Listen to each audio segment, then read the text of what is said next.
চতুর্থ লক্ষণ হচ্ছে মা বোনদের ইজ্জত নিয়ে টানাটানি। পঞ্চম লক্ষণ হচ্ছে দেশকে গায়ের জুড়ে অস্থির করা অশনি সংকেত। সকল লক্ষণ আজকে বিদ্যমান। 24-এর গণ আন্দোলনে ছাত্র তরুণ যুবক যুবতীরা নেতৃত্ব দিয়েছে।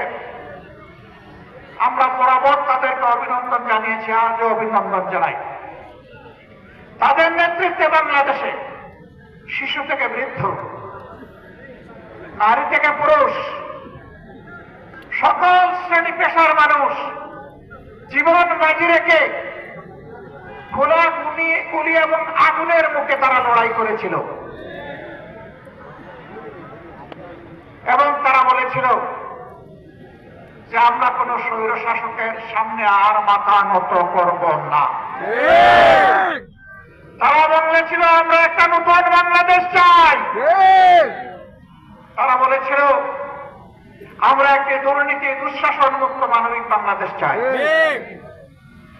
আমাদের ছাত্র যুব সমাজের আকাঙ্ক্ষা ছিল আমরা একটা উন্নত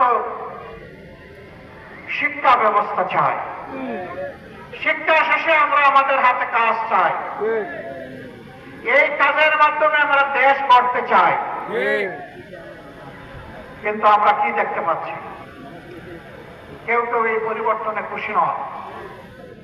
সম্ভবত কারণ এটা পরিবর্তনটা আমার বা তাদের নেতৃত্ব হলো না কেন?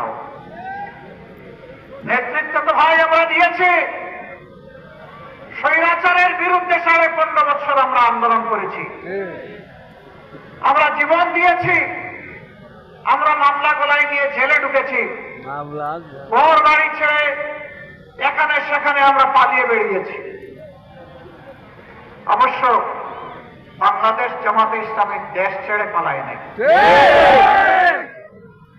দেশের ভিতরেই আমরা মুহাজির ছিলাম, দেশের মাটিকে কামড়ে ধরেছিলাম, বুকে জড়িয়ে এখানেই ছিলাম, জেল বরণ করেছি, জীবন দিয়েছি, কিন্তু দেশ ছেড়ে আমরা পালাই।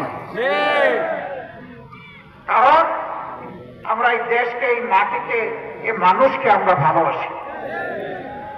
আমরা ভালোবাসার ঠিকানা ত্যাগ করতে পারি না। দেশের আপামর জনগণ পুরোনো বস্তা পচা দুর্গন্ধময় সেই রাজনীতি আর চায় না। এই রাজনীতির আমূল পরিবর্তন চায়, সংস্কার